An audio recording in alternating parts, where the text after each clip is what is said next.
G'day team, it's Chris speaking, welcome or welcome back. Today I want to have a chat to you guys about something that I am going through at the moment, something that I went through when I was figuring out that I was transgender and sort of exploring that gender identity and those initial stages, and then even going into, I guess, a medical transition. And it's something that does creep up a little bit, and that is the feeling of I don't want to be trans. It is a denial tactic that happened very early on when I was pre-testosterone and I was thinking about transitioning and I was thinking about gender identity and things like that. And it is something that comes up occasionally in my life where I just want to put everything to do with transitioning aside. I don't want anything to do with it. I just want to live my life. This video is going to be separate to another video where I talk about wanting to go stealth, or the idea behind going stealth. I personally don't go stealth. Most people know that I'm trans, and I'm very open about telling people that I am trans, but there is definitely thoughts and I guess periods in my life where I just don't want to be trans, and I get very frustrated with my existence as a transgender person. So on that note, I will put out a content warning for this video. I am going to be talking about things like internalized transphobia that happened for myself before I came out, and some of those, I guess, mental roadblocks that I went through along the way, and stuff that is still going on to this day.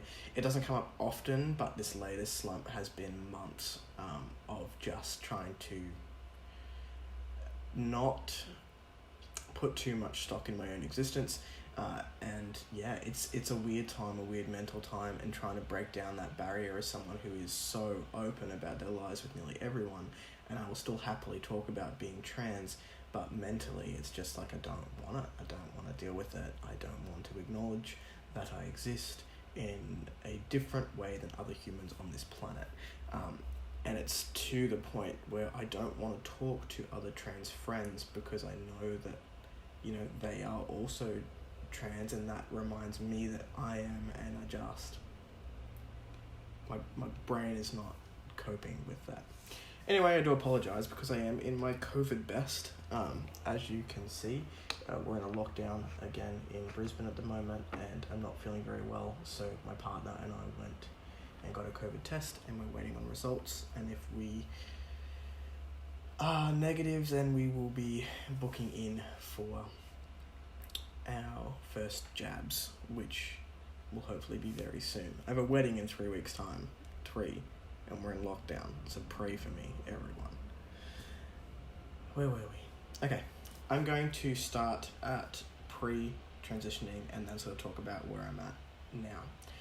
So when I was starting to look at things like gender identity and I guess exploring different media surrounding transition out there, I was very much putting my own mental roadblocks in the way.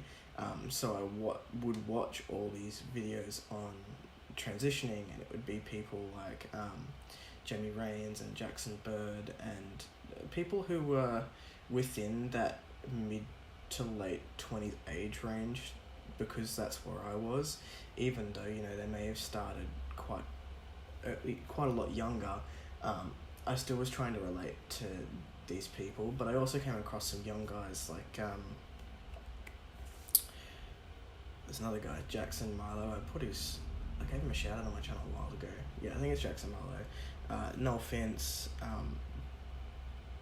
Sam Collins was one when I was coming out as well.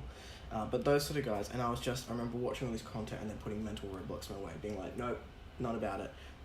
Don't want that for me, can't be trans, I'm going to be happy as a lesbian, and just really, really fighting that idea that I could be transgender. And I did that a lot, but I could not stop consuming this content, so I would spend hours locked away, which for me is insane because I don't sit still for very long. So I'd spend hours locked away, I'd watch all this content, I would have a mental breakdown every time because I just couldn't get it through my brain that, I was relating to these people, and I was freaking out that I was relating to these people. I was like, I do not want to be transgender.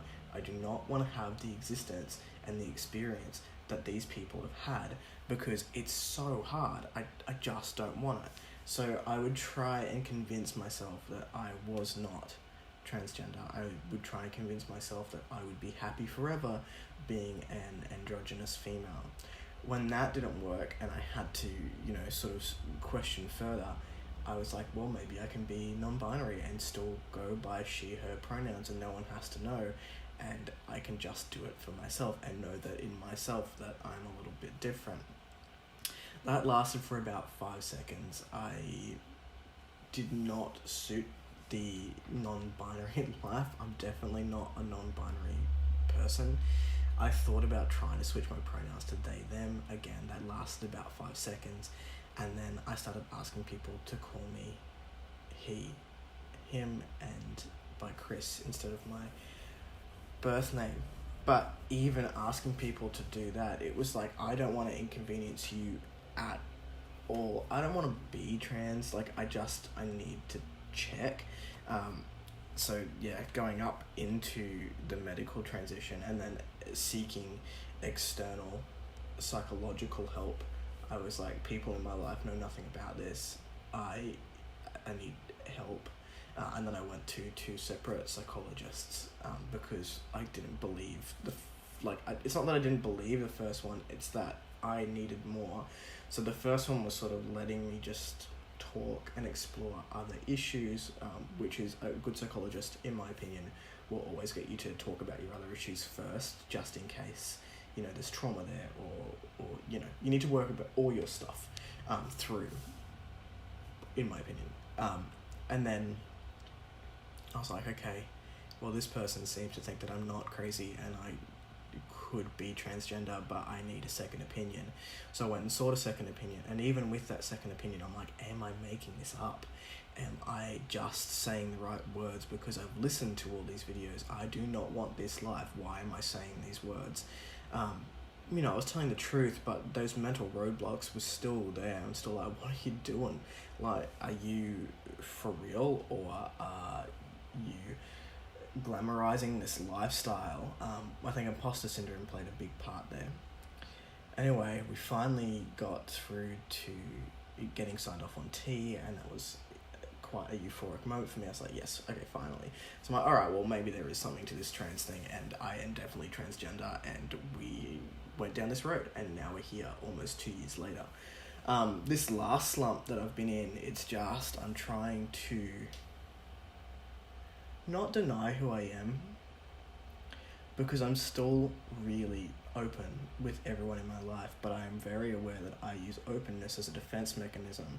If I'm open with you, and you're close to me, or even even strangers, I'll be like, yeah, whatever, I'm transgender. I came out yesterday to someone who had my birth name on a medical card when I went to get my COVID test. I don't care. I don't care that I'm transgender, but also at the same time, I'm like, I don't want it. I don't want this life. I would have preferred to be comfortable as a female. I would have preferred to be born a cis male. That would have been fab, and then none of this would have had to happen. But, if, that wasn't the outcome, so why couldn't I have just been fine as an androgynous lesbian? That's where we're at. I'm uncomfortable with everything as it is. Maybe you've gone through periods like that too. If you have and you've got some advice, by all means, please leave me a comment or send me a Instagram DM. I just feel weird in my body, and I think dysphoria and depression are sort of creeping up at the same time, with stress surrounding the wedding and having to do things like get my gender paperwork in and make sure that my name is correct on everything. And yeah, I just wanted a normal life. Anyway, I'm pretty sure most trans people can relate to that. This was a rant, and it was more for me than you, if I'm totally honest. So if you made it through the end, thank you for watching. If you have any similar experiences, then let me know down below. If you like the content, give it a thumbs up. If you want to see more of it, click on my face down on the screen, and I will be catching you next time. Okay. Bye.